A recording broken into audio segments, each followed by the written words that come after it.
자, 우리 오늘 말씀을 통해서 오늘이 교회적으로는 가정의 달을 맞이해서 어린이 주일로 지키는데, 저는 어린이 주일이라는 것보다는 자녀 주일 이렇게 하는 게 참 좋겠다 그래서 생각을 합니다. 돌아오는 주일은 이제 어버이 주일로 지키고, 그 다음 주일은 부부 주일로 지키고, 그 다음 주는 온 가족이 함께하는 가족 주일이 되겠죠. 자, 오늘 저는 여러분들에게 이 자녀 주일을 맞이해서 하나님의 자녀로 키우자, 이런 제목으로 말씀을 증거하도록 하겠습니다. 오늘 내용은 베세다 광야에서 보리떡 5개와 물고기 2마리를 가지고 거기에 모였던 많은 사람들이 굶주리고 배고픔에 있을 때 그 어린 아기가 드린 헌신을 통해서 모두가 배불리 먹고 12광주리가 남는 그런 기적을 경험하게 됩니다. 그래서 오늘 여기에서 이 오병이어 기적을 다른 얘기를 쭉 하다 보면 가장 중요한 동기를 부여한 어린아이, 자녀에 대한 이야기가 빠지기가 쉬워요.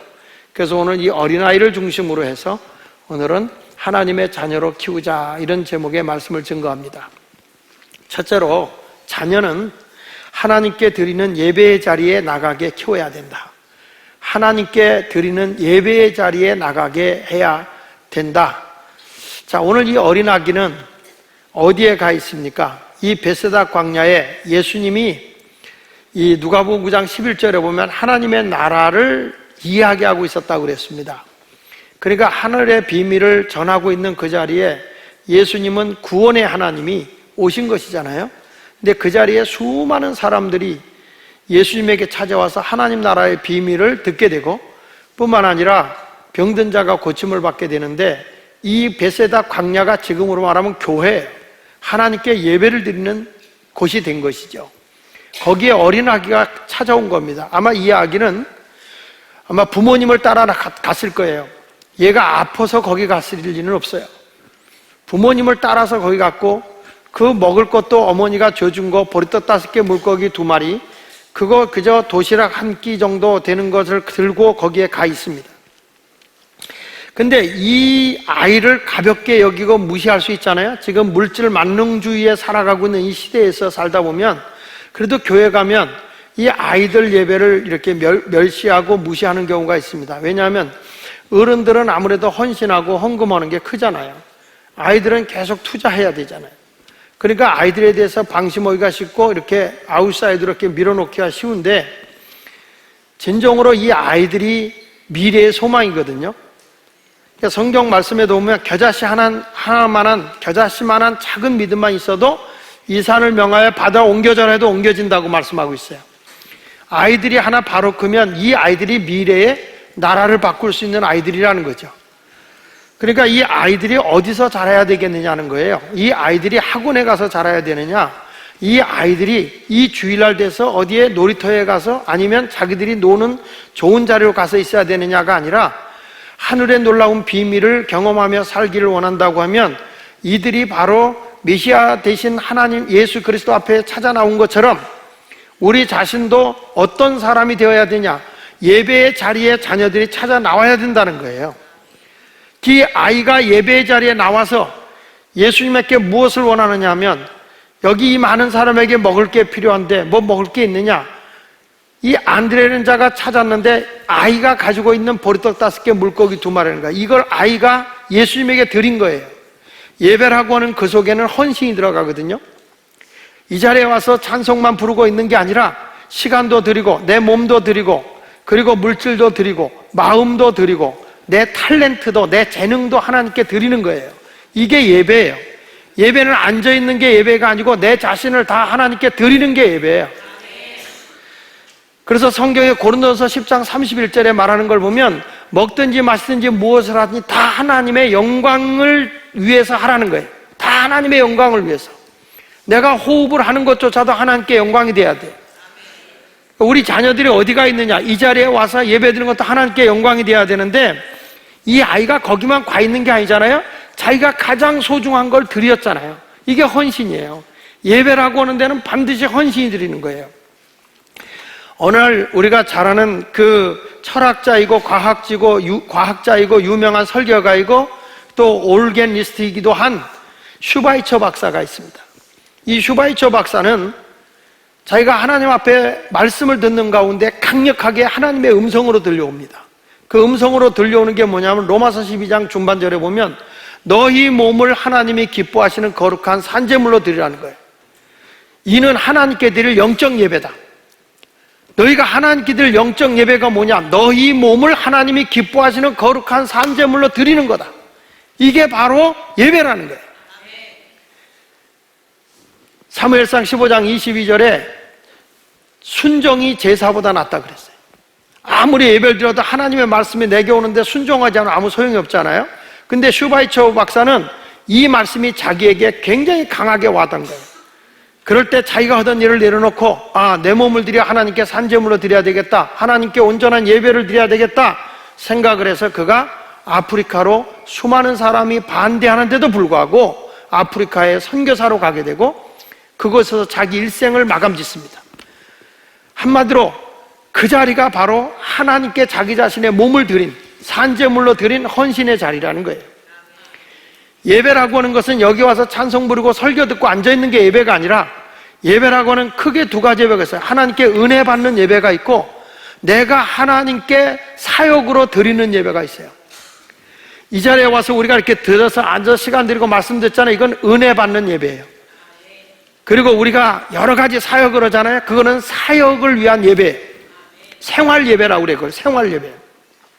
교회 안에서 여러 가지 사역하는 분들이 사역을 하다 보면 하나님께 내가 온전히 드리는 예배를 못해요. 그러다 보면 위로부터는 하나님의 신령한 은혜를 받지 못해. 그래서 우리가 일부 예배를 드리는 것은, 일부 예배는 사역하는 사람이 먼저 하나님 앞에 온전히 은혜를 받고 그리고 하나님께 온전한 예배를 받음으로써 내가 몸을 들여 하나님께 사역을 하는 예배, 그게 온전한 사역의 예배예요. 그러니까 우리 하나님께서 너희 몸을 하나님이 기뻐하시는 거룩한 산제물로 드리라, 이는 하나님께 드릴 영적 예배라는 거예요. 어떤 가난하고 어렵게 살아간 한 사람이 트럭을 가지고 아파트 입구에서 바나나를 팔고 있는 상인이었어요. 그 바나나를 정말 어렵기 때문에 바나나 하나도 못 먹고 그걸 어떻게든 다 팔려고 그래요. 집에 있는 아이들한테도 바나나를 시원하게 먹이지 못할 정도로 어렵게 바나나를 팔고 장사하는 사람이었어요. 이제 해가 뉘우뉘우치는데 바나나가 이제 조금 남아있어요. 이 사람이 지나가는 아주머니한테 이렇게 합니다. 아주머니, 이 바나나 이제 마지막 떨입니다. 떨인데 내가 싸게 그냥 드릴 테니까 다 가져가세요. 내가 너 빨리 이걸 팔고 가서 집에 가서 애들과 함께 저녁을 먹고 싶습니다. 네, 이거 팔고 가려고 그래요. 이거 안 팔면 안 되기 때문에 꼭 좀 드립니다. 그랬더니 그분이 너무 간절하니까 이 아주머니가 알았다고, 그리고 그걸 바나나를 다 샀어요. 그걸 다 사고 나서는 뭐라고 하니? 아저씨, 나는 교회 다니는 집사입니다. 그런데 아저씨의 삶을 보니까 굉장히 힘들게 사는 것 같아. 바나나도 앉아서 편안하게 하나 못 먹는 것 같고, 늘 여기서 볼 때마다 바나나도 못 먹고 배를 끼니 때가 된데도 못 먹는 걸 내가 여러 번 봤는데 그래도 바나나를 안 먹더라. 그리고 자식들에겐 바나나를 제대로 먹여본 적이 있겠느냐. 내가 이걸 사서 돈도 다 지불했으니 다시 돌려드릴 테니 이거 가서 좀 마음 편안하게 바나나도 먹고 애들하고 같이 나눠 먹으세요. 그리고 그 바나나를 돌려준 거예요. 그랬을 때 이 남자 장사하는 사람이 콧물 눈물 흘리며 그렇게 흐느껴 울더라는 거예요. 이 집사님은 뭘 한 거냐? 예배를 드린 거예요. 하나님이 기뻐하는 예배가 뭔지 아세요? 선을 행함과 나눔의 제사를 하나님이 기뻐한다 그랬어요. 히브리서 13장 16절의 말씀을 보면 오직 선을 행함과 서로 나눠주기를 잊지 말라. 하나님은 이 같은 제사를 기뻐하시느니라. 예배라고 하는 것은 이 자리에 앉아있는 것만 예배가 아니에요. 우리가 생활의 예배가 드려져야 돼요. 선을 행하고 내가 가지고 있는 것을 나누는 거잖아요. 오늘 본문에서도 보니까 예수님께서 그 보리떡 5개 물고기 2마리를 가지고 그리고 축사한 다음에 제자들에게 이 무리들에게 나누라는 거예요. 나눔의 삶을 살라는 거예요. 이게 여러분 예배입니다. 저는 여러분들이 은혜 받는 예배도 중요하지만 생활 속에서 예배가 드려지길 바랍니다. 내 몸을 하나님께 드려서 봉사하는 예배, 탤런트를 하나님께 드리는, 재능을 드리는 예배, 여러분이 시간을 드릴 뿐만 아니라 내가 선을 행함으로써 작은 것도 함께 나누는 예배를 드린다면 우리 하나님이 기뻐하시는 것입니다. 말라기서에 보면 이스라엘 백성들이 모여서 하나님께 온전히 예배를 드립니다. 열심히 예배를 드립니다. 예배를 드리는데 하나님 볼 때 가증된 예배입니다. 내가 너 예배를 받지 않는다는 것입니다. 이스라엘 백성이 불만을 하자요. 우리가 하나님을 멸시한 적이 없습니다. 우리 온전히 하나님께 예배를 드렸습니다. 그런데 왜 하나님 우리를 무시하는 겁니까? 우리가 언제 하나님께 예배 안 드렸다고, 언제 우리가 하나님을 존중하지 않고 멸시했다고 하시는 겁니까? 이렇게 항의를 해요. 그때 우리 하나님께서 말라기 1장 7절에 이렇게 말합니다. 그래, 너희가 하나님께 예배를 드렸는데 이렇게 드렸다는 겁니다. 너희가 더러운 떡을 나의 제단에 드리고도 말하기를 우리가 어떻게 주를 더럽게 하였나이까 하는도다. 이는 너희가 여호와의 식탁은 경멸히 여길 것이라 말하기 때문이라. 이 말씀이 무슨 얘기냐면, 이스라엘 백성들이 안식일 날 되면 하나님께 예배 드릴 때 떡을 만들어서 12덩어리의 떡을 만들어서 규격에 맞는 떡을 만들어서 이 성소 안에는 떡상, 향단, 촛대가 있는데 그 떡상에다가 12지파를 상징하는 12덩어리의 떡을 거기다 진열하게 돼 있어요. 그리고 한 주간 동안 그 떡을 진설했다가 이제 새로운 떡이 올 때 그 진설병이라고 하는데 그 떡을 빼서 제사장들에게 주는 거예요. 근데 이스라엘 백성들이 지금 살기가 힘들고 흉년이 들었다고 해서 떡을 새롭게 드리는 게 아니라 넣었던 떡을 뺐다가 말라 비틀어진 걸 도로 넣어요. 그들이 합창을 하죠. 이 떡이 그 떡이요, 그 떡이 이 떡이로다. 희생이 없는 거죠. 그냥 정성이 없이 드리는 거죠. 무당들도 이렇게 봐가 정성이 안 들어갔으면 안 받아요. 그래서 그들이 막 하다가 정성 없이, 성의 없이 이 굿하는 것 같으면 뭐라 하는지 아세요? 정성이 부족하여 시루떡이 서럽구나 그러면서 정성 드리라고 그래. 정성을 더 드리라고 그래. 정성이 안 들어가면 시루떡이 선다는 거잖아요. 어설프게 한다는 거죠. 자, 성경 말씀 레위기 24장 5절로 9절에 이렇게 말합니다. 너는 고운 가루를 가져다가 떡 12개를 굽되 각 덩이를 10분의 2 에바로 하여 여호와의 앞 순결한 상위에 2줄로 한 줄에 6씩 진설하고 너는 또 정결한 유황을 그 각 줄 위에 두어 기념물로 여호와께 화제로 삼을 것이며 안식일마다 이 떡을 여호와 앞에 항상 진설하라. 안식일마다, 주일마다 이거를 집어넣어라. 이는 이스라엘 자손을 위한 것이요 영원한 언약이니라. 이 떡은 아론과 그의 자손들에게 돌리고 제사장들에게 돌리고 그들은 그것을 거룩한 곳에서 먹을지니 이는 여호와의 화제 중 그에게 돌리는 것으로서 지극히 거룩함이니라. 이건 영원한 규례다. 이렇게 해서 안식일마다 떡 12덩어리를 넣게 됐는데 이스라엘 백성이 먹을 게 없고 힘들다고 그래서 하나님 앞에 정성이 안 들어가는 거예요. 희생 없는 예배를 드리는 거예요. 우리 하나님은 그런 예배를 원치 않는다는 거예요. 형식만 있고 우리의 진심이 들어가지 않는 헌신이 없는 예배는 그건 예배가 아니에요. 우리 자녀들이 교회 다니는 것만 가지고 예배가 아니에요, 여러분. 우리 자녀들이 교회를 다니지만 적어도 중학생, 고등학생, 청년들 정도 되면 다 하나님을 위해서 봉사하는 사람들이 돼야 돼요.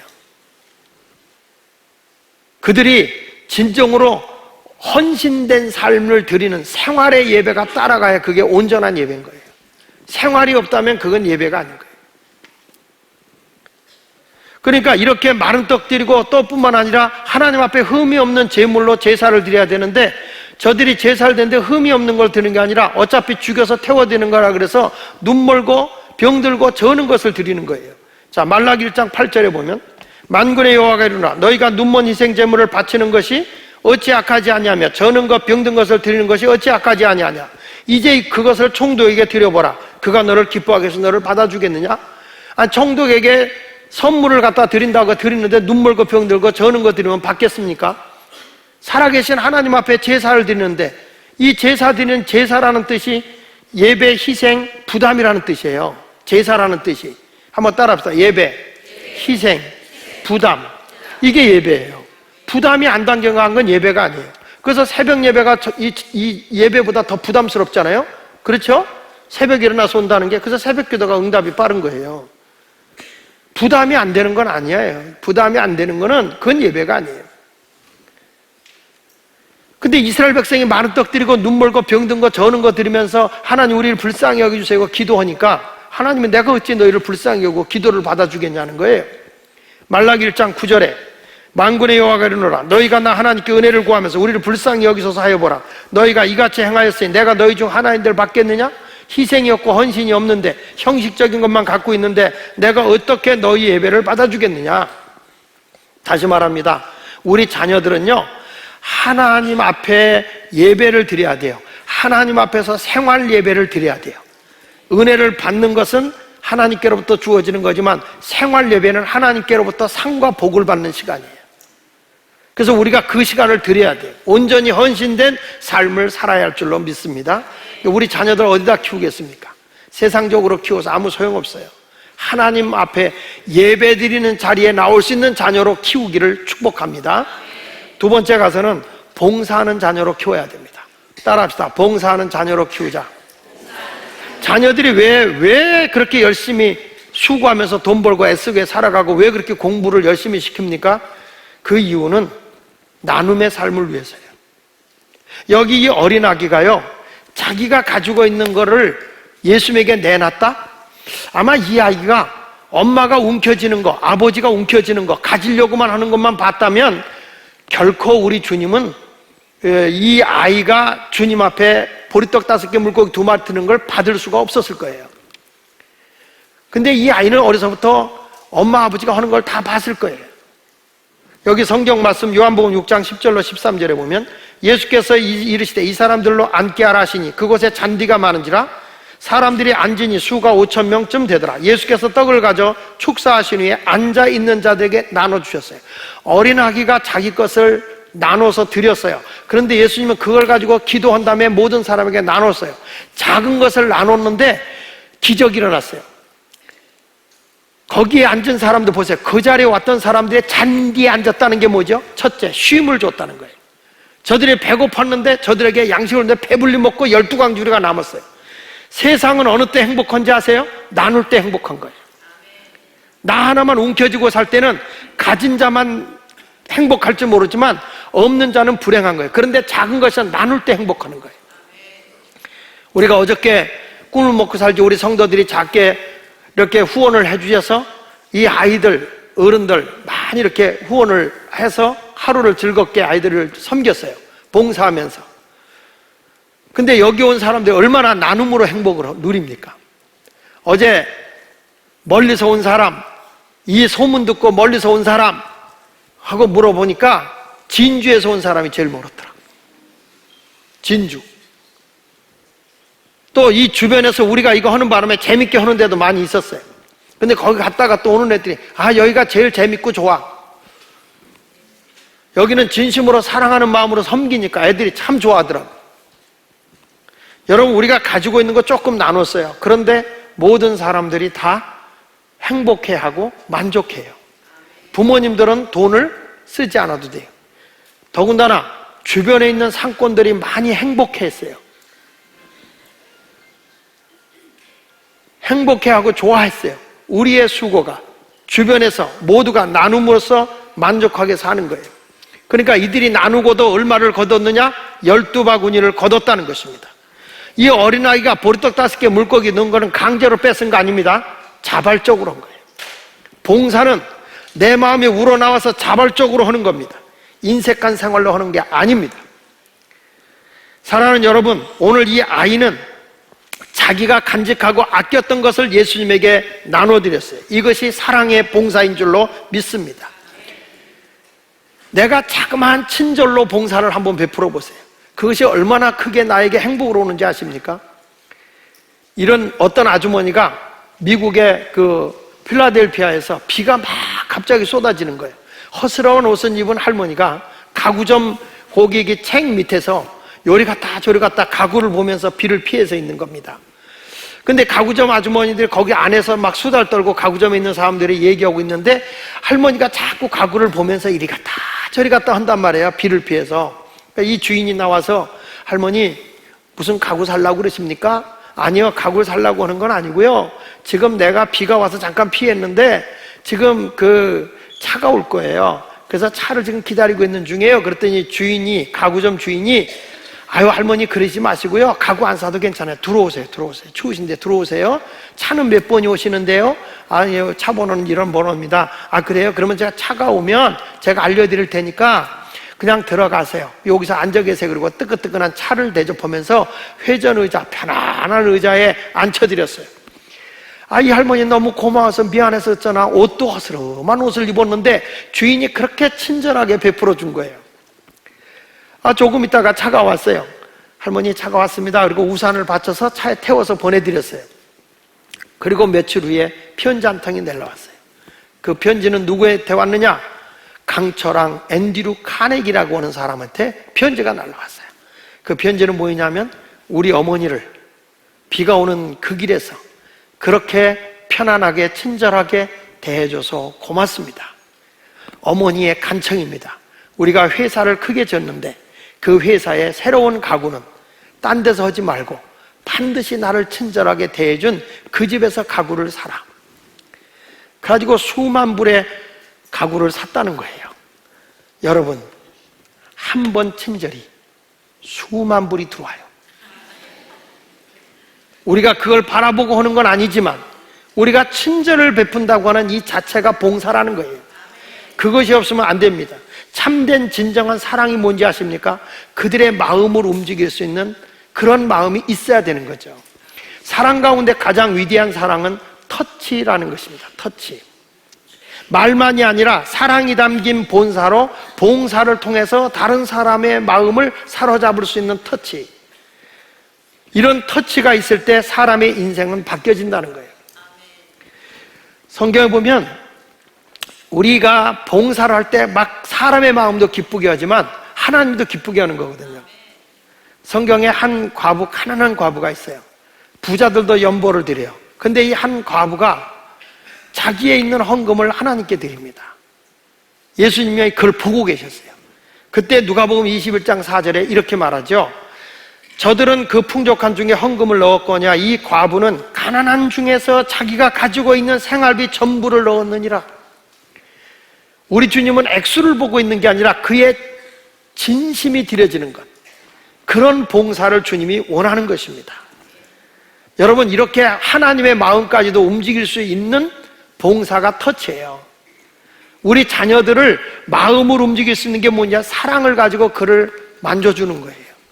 그것이 바로 터치예요. 터치는 사랑이고 생명인 거예요. 미국의 터치 연구소 소장인 티파니 필드라는 사람이 이런 말을 했습니다. 사람이 사람에게 줄 수 있는 가장 따뜻한 선물 터치라는 책이 있어요. 그 책에서 보면은 그 책에서 이런 내용이 나옵니다.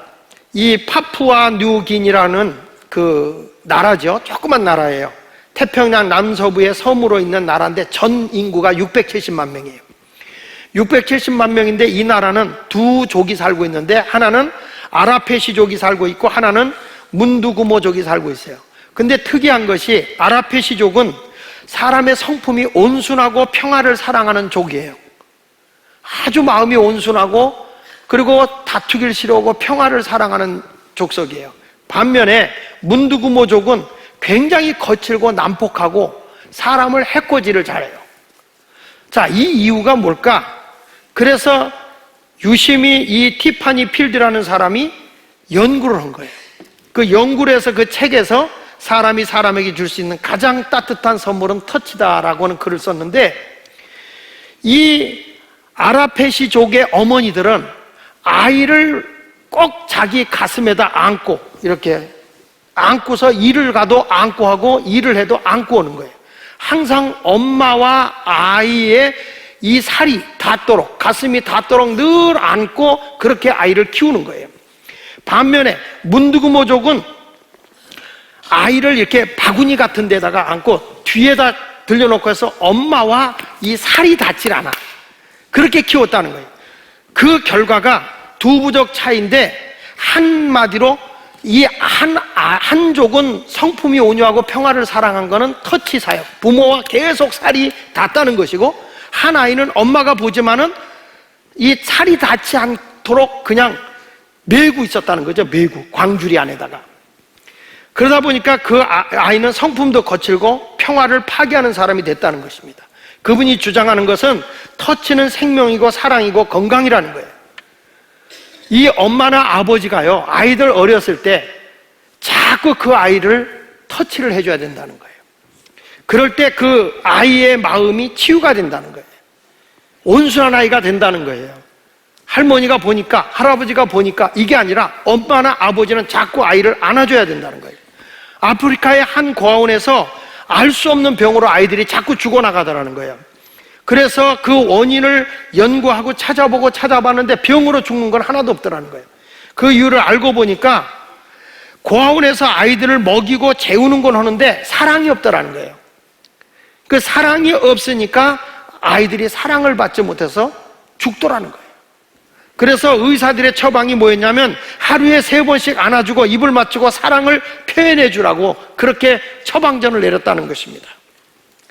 그랬더니 놀랍게 그 고아원에서 아이들을 계속 안아주고 입을 맞추고 사랑한다 안아줬더니 이 아이들이 그렇게 건강을 회복하고 마음이 따뜻해지더라는 거예요. 우리 자녀들이 왜 저렇게 거칠고 왜 삐딱하지? 그 이유는 부모님과 접촉이 적다는 거예요. 토마스 칼라이라는 분은 이런 얘기를 했습니다. 우주에는 성전이 하나뿐인데, 우주의 성전은 하나뿐인데 그것은 인간의 몸이다. 인간의 몸에 손을 댈 때에 우리는 하늘을 만진다. 사람의 몸에 손을 댈 때 하늘을 만진다는 거예요. 그렇다고 아무나 만지면 큰일 나요. 우리 자녀들을 잘 만지라는 거지. 아무 여자나 붙잡고 쓰다듬으면 요즘에 미투요. 큰일 납니다. 가족 치료의 전문가인 버지니아 사티어라는 사람이 쓴 책 가운데 아름다운 가족이라는 책이 있어요. 그 아름다운 가족이라는 책에서 그는 이렇게 말합니다. 우리 아이가 살아남기 위해서는 하루에 4번 안아주고, 우리 아이가 계속 살아가기 위해서는 하루에 8번 안아주며, 우리 아이가 온전한 인격을 가진 아이로 성장하기 위해서는 12번을 안아줌이 필요하다. 여러분, 우리 애가 정상적으로 잘 크려고 하면 12번을 안아주라는 거예요. 애가 삐딱하다, 애가 뭐하다 그러면 부모님이 방관하지 말고 바쁘다고 장사하고 봉제공장 다니고 여기저기 다니고 피곤하다고 해서 방치하지 말고 12번을 안아주라는 거예요. 아이가 컸어도 우리 애를 안아주라는 거예요. 12번을. 몇 번을? 졸지 말고 눈 떠. 꼭 속삭이는 사람이 졸아. 집에 가면 아이들이 요런 때 꼭 들어야 하거든, 부모님이. 그 속삭이는 자녀가 있는 집에 꼭 요런 때 존다. 눈 떠봐요, 눈 떠봐. 자, 몇 번 안아줘라? 4번 안아주는 건 애가 사는 것이고, 8번 안아주는 것은 그 아이가 이제 건강하게 자라가는 것이고, 인격적으로 온전히 성숙하고 온전한 아이가 되려고 하면 하루에 12번을 안아주라. 이렇게 얘기했어요. 임상의학자 빌 존스 박사도 캘리포니아 가출 소녀를 조사해서 이런 발표를 했습니다. 가출 소녀의 90%가 부모와 피부 접촉이 결핍증에 걸려 있다. 가출한 아이들의 특징이 뭐냐? 부모님들과 접촉하는 시간이 없다는 거예요. 미혼모의 특징이 뭐냐? 미혼모. 이분들이 74%가 아버지의 사랑을 못 받은 아이들. 접촉이 이루어지지 않은 아이들. 이런 것들이 바로 아이들의 미래를 불행하게 만든다는 거예요.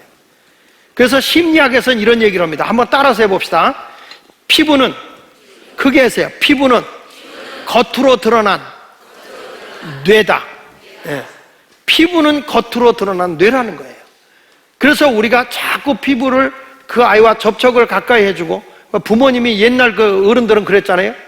애기 안아주려도 남사스럽게 이렇게 안 했고, 특별히 그 엄격한 아버지들이 애들을 자꾸 야단만 치고 그러지 아이들과 따뜻하게 사랑을 대해주지 않는단 말이죠.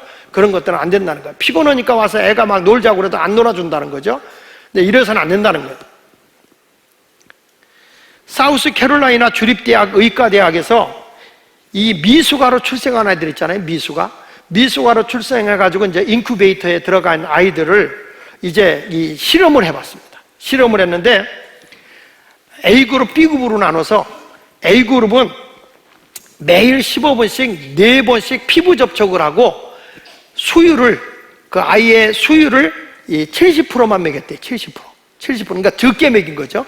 이 아이를 적게 먹이고 그냥 15분씩 애를 안아주고 그 아이를 접촉하게 4번씩 그런 일을 했대요. 그리고 B그룹은 피부 접촉을 금하고 충분한 영양을 급식해줬대요. 수유를 충분하게 먹여줬대요. 그런데 놀라운 거는 한 달 후의 결과 B그룹이 A그룹보다 몸이 훨씬 약해져 있더라는 거예요. 먹이기는 더 잘 먹였는데 이 안아주지 않은 아이가 몸이 더 약해졌더라. 몸무게도 적고 신장도 열세고 잔병이 많고 불안증, 창백하고 눈물이 적고 심장 박동과 호흡이 약해져 있다는 결과를 발표한 거예요. 그만큼 여러분 아이를 가까이 오고 안아준다는 게 얼마나 중요한 것인지. 그래서 예수님은 병든 사람도 접촉을 해서 가까이 안아주시고 그를 위해 기도해 주시고 소경이 눈 멀었을 때 소경의 눈을 접촉해 주잖아요. 이렇게 만져주시잖아요. 그리고 어린아기도 예수님이 오는 걸 안아주시고 이런 모습으로 한 걸 보게 됩니다. 부모가 터치해주는 사랑을 먹고 자란 아이는 언제나 상대방을 위로할 줄 알아요. 부모가 아이를 잘 가까이 오고 접촉해준 아이는 남을 배려할 줄 알고 봉사할 줄 아니가 된다는 거예요. 그러니까 우리도 우리 아이들이 이 세상에 나가서 남에게 다른 사람을 쉬게 하고 다른 사람에게 배불림을 줄 수 있는 나눔의 삶을 살 수 있는 아이가 되게 하려고 하면 이 아이들 앞에서 봉사하는 걸 가르쳐야 된다는 거예요. 성경 말씀 예레미야 31장 14절에 보면 내가 기름으로 제사장들의 마음을 흡족하게 하며 내 복으로 내 백성을 만족하게 하리라. 여호와의 말씀이니라. 우리 하나님의 뜻대로 살면 제사장들의 마음도 흡족하지만 하나님의 백성들도 복으로 만족하게 하나님이 채워준다는 거거든요. 사랑하는 여러분, 사랑하는 마음을 가지고 모두가 봉사할 수 있는 그런 아름다운 마음을 가지시길 예수 이름으로 축원합니다. 부모님의 아이들과 함께 봉사 자리, 이런 어려운 사람들 있잖아요. 요양원 같은데. 그런데도 엄마나 아빠가 하루는 놀러만 가지 말고 애를 데리고 봉사하러 가는 거예요. 그래서 그런 봉사하는 모습을 봐야 돼요. 우리 자녀들이 엄마 아빠가 어려운 자를 어떻게 돌보고 있는지, 어떻게 이렇게 보고 있는지 이런 것들을 다 아이들이 봐야 돼요. 그런 것들이 굉장히 소중한 거예요. 이런 봉사 정신을 가진 아이로 키워줄 수 있는 우리 교회 성도들이 되시기를 축복합니다.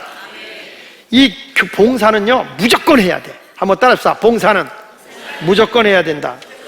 그래야 하나님께 영광이 되고 또 이웃에게 유익을 주는 거예요. 이 교회라는 데서 봉사하기가 참 쉽지 않잖아요. 어느 분이 몸이 병이 들어서 교회를 왔다가 예수를 믿어서 그의 병이 났어요.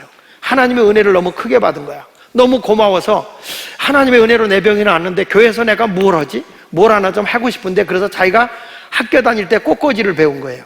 그래서 내가 잘은 못하지만 이 꽃꽂이로 내가 교회에다 봉사를 해야 되겠다. 집도 가난하고 넉넉하진 못하지만 내가 꽃을 사서 교회에다가 꽃꽂이 봉사를 해야 되겠다.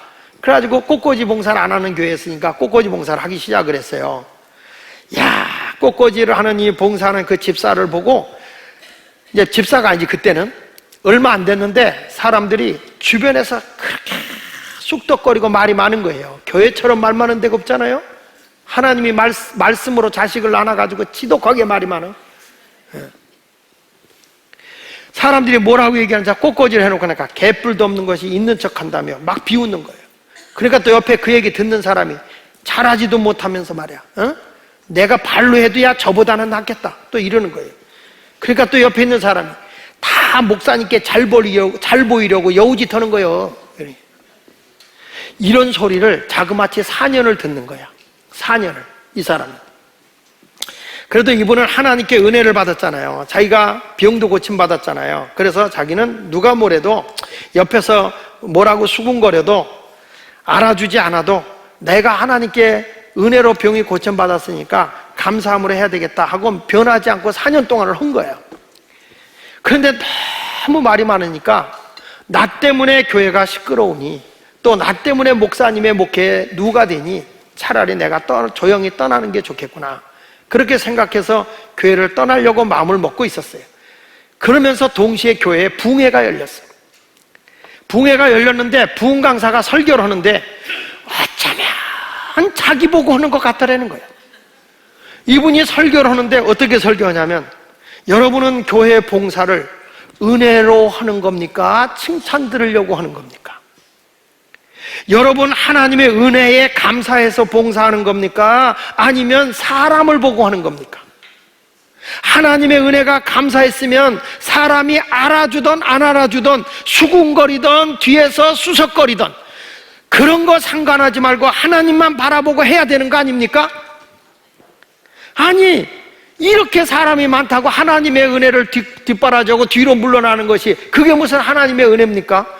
자기 얘기잖아. 꼭 이게 살아있는 하나님의 말씀은요, 꼭 자기한테 꼭꼭 맞는 말씀을 찔러준다고요. 오늘도 이 설교 들을 때 꼭 애한테 구박하는 사람은 틀림없이 자기에게 해당되는 설교예요. 일하고 피곤하고 바쁘다고 아기를 그냥 방치해버린 부모님들에게 다 해당되는 설교죠. 여러분, 아무리 어려워도 은혜로 하나님 앞에 한다, 이런 사람을 하는 교회는 부흥하는 교회예요. 흥하는 교회예요. 그런데 막 흉보고 헐뜯는 교인이 오면요, 그런 사람 말 들으면 자신도 망하고 그 사람도 망하고 교인도 망하는, 교회도 망하는 거예요. 혹시라도 흉보고 헐뜯는 사람이 오면요, 이렇게 얘기하세요. 집사님, 나한테 말하는 건 자유야. 그리고 우리의 집 찾아오는 것도 자유야. 그렇지만 그런 말을 하려면 내 집에, 내 곁에 오지도 말고 팔도 들여놓지 마. 누구 망하게 할 일 있어? 이렇게 오고 싹 끊어. 그건 동정이 아니야. 남을 흉보고 헐뜯고 모략하는 건 나를 망하게 하는 거야. 우리는 하나님의 일은 봉사하는 거예요. 봉사하는 거예요. 그런 아름다운 손길이 되기를 축원합니다. 할렐루야. 두 번째 가서는 따라합시다. 내일이 있는 자녀로 키우기 위해서 말씀으로 양육하자. 자, 오늘 보니까 하나님의 말씀을 듣는 자리에 어린아이가 있어요. 성경 에베소 6절로 4절에 보면, 6장 4절에 보면 너희 자녀를 노엽게 하지 말고 오직 주의 교훈과 훈계로 양육하라. 성경은 자녀를 자녀답게 키우는데 마음에 분노가 있게 키우지 말라는 거예요. 링컨 대통령의 엄마인 낸시가 그가 죽어가면서 마지막으로 아이에게 이런 말을 해요. 나는 너에게 줄 수 있는 유산은 아무것도 없다. 딱 하나 유산을 주고 간다. 그것은 성경책이다. 너는 이 성경책의 말씀대로 생활하는 사람이 되면 앞길이 만사가 형통할 것이다. 이렇게 낸시가 이 아브라함 링컨 대통령에게 한 얘기예요. 아브라함 대통령이 되고 난 뒤에 사람들이 칭찬을 많이 합니다. 어떻게 그렇게 대통령 일을 잘하냐고 얘기를 하죠. 그때 링컨은 이렇게 말합니다. 내가 잘한 것은 우리 어머니 때문입니다. 어머니의 덕입니다. 어머니께서 나에게 가장 위대한 유산은 성경의 가르침과 그리고 책의 가르침입니다. 어머니는 나에게 유산 하나 물려준 거 없다는 거예요. 그런데 나에게 가장 큰 선물을 줬다는 거예요. 그게 뭐냐? 성경과 그리고 책이라는 거예요. 이 가르침대로 너희가 살면 망하지 않는다는 거예요. 성도 여러분, 자식은 하나님이 주시는 기업이고 태의 열매는 하나님이 주신 상급입니다. 자식을 가지려고 사람들이 기도도 하고 또 어떤 사람은 백일 기도도 하고 불공도 드리고 다 자식을 가지려고 하지만, 그러나 시편 127편 3절에 보면 보라, 자식들은 여호와의 기업이요 태의 열매는 그의 상급이라고 그랬어요. 하나님 주신 그 자녀를 어떻게 길러야 되냐? 영적으로 키워야 되고 하나님의 말씀으로 키우는데 절대로 자녀들의 마음을 분노케 해서는 안 된다는 거예요. 자녀를 학대해서도 안 되고 자녀의 마음을 분노가 일어나게 키워서는 더더욱 안 된다는 거예요. 우리는 항상 자녀를 격려해야 할 줄로 믿습니다. 그 전에 TV에서 이런 프로가 나왔어요. 미나리를 키우는데 미나리를 컵에다가 미나리를 심어놓고 이 TV에서 하나는 차인표가 이제 이 미나리를 키우고 다른 한 배우가 키우는 거야. 키우는데 차인표는 어떻게만 하냐면 미나리한테 계속 격려하고 칭찬하는 거예요. 아침에 일어나면 미나리야 너 많이 자랐구나, 참 잎도 곱구나, 그래 잘 잤니? 이러면서 자꾸 격려를 하는 거야. 칭찬을 해줘. 근데 하나의 미나리는 계속 욕을 하는 거예요. 넌 왜 이렇게 짜리몽땅하냐? 왜 안 자라냐? 왜 잎사귀가 그렇게 삐딱하냐? 계속 불만을 한 거예요. 그리고 4주가 지난 후에 딱 TV에서 그 미나리 2개를 갖다 놓고 딱 컵에다 갖다 놓고 했는데, 칭찬한 미나리는 그렇게 예쁘게, 잎사귀가 너무 예쁘고 푸르청청하게 자랐고, 그 반면에 저주한 미나리는 막 꼬여갖고 자랐다는 거예요. 여러분, 이 말이라는 게 그렇게 무서운 거예요. 우리 아이들에게 격려하고 위로해주는 말을 하면 이 자녀들이 복되게 자라요. 근데 아이들을 자꾸 부정적으로 얘기하고 자꾸 책망만 하면 이 아이는 분노가 생긴다죠. 이런 말이 있습니다. 호박순은 돌려놓기 나름이다. 이 호박순을 동쪽으로 놓으면 동쪽에 가서 열리는 거고, 서쪽으로 놓으면 서쪽에 가서 열리는 거예요. 우리 아이들에게 부모가 자꾸 소망을 주고 희망을 주면 이 아이가 그대로 자라요. 그래서 부모 앞에서는 부모가 자꾸 싸우는 거 보여주면 안 돼. 옛날에 어르신들은요, 싸울 때 보니까 애들 다 밖에 내놓고 둘이 싸우더라고. 애들 앞에서 큰 소리 안 내. 요즘에는 애가 있건 없건 그냥 찔리죠. 근데 그게 다 아이들은 상처라는 거예요. 상처. 이런 말이 있습니다. 13세까지는 부모가 시키는 대로 하고 13세 이후는 부모가 행한 대로 한다. 13세 이전까지는 부모가 하라는 대로 한다는 거예요. 13살이 넘어가면 부모가 하는 걸 보고 한다는 거예요. 우리 애가 13세 넘어서 이상한 행동하거든. 제가 왜 저래 그러지 말고 나네 그러시면 돼요. 내가 행한 걸 보고 그대로 행하는 거라는 거예요. 우리 자녀들은 부모의 무릎 아래서 자라는 거예요. 여러분 모두 오늘 말씀을 잘 기억하면서 우리 자녀는 하나님의 자녀로 잘 키워서 예배의 자리에 나오도록, 그래서 하나님께 헌신하는 자녀로 키워야 되고, 세상에 나가서 남에게 유익을 주는 봉사하는 사람으로 키워야 됩니다. 그리고 세 번째 가서는 우리가 하나님의 말씀으로 자녀를 잘 키운다면 나라도 훌륭한 사람이 나올 것이고 여러분의 가정도 행복한 자녀들로 성장하리라 믿습니다. 자, 오늘 함께 나를 지으신 주님을 우리가 부르는데, 우리 자녀들이 힘들고 어려울 때 주님을 부를 수 있도록 키워야 되고, 아이들이 눈물을 흘릴 때 하나님 앞에 기도할 수 있는 아이로 키워야 할 줄로 믿습니다. 절망하는 아이로 키워서는 안 됩니다. 자, 우리 다 같이 결단 찬양합니다. 내 이름 아시죠?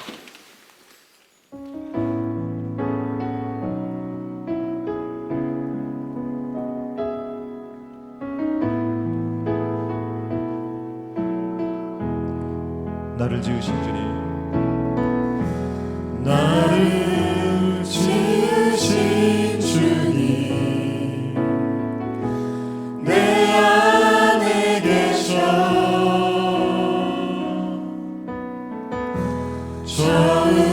처음부터 내 삶은 그의 손에 있었죠. 내 이름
눈을 감으십시오. 우리 하나님은 우리 자녀들의 이름을 알고 계세요. 우리 자녀들이 절망과 힘들고 어려움이 있을 때 주님 앞에 있어야 됩니다. 여러분, 지금 우리 자녀들은 어디에 있나요? 학원에 가 있나요? 세상에 나가 있나요? 우리가 아버지 앞에 와 있어야 돼요. 내가 절망하고 눈물을 흘릴 때 우리 하나님 아버지를 찾을 수 있는 아이로 키워야 돼요. 우리 아이들은 이제부터 예배의 자리에 있어야 되고 반드시 봉사하는 자리에 있어서 다른 사람을 유익하게 하는 자리에 있어야 됩니다. 그리고 우리 자녀들은 하나님의 말씀으로 양육해야 됩니다.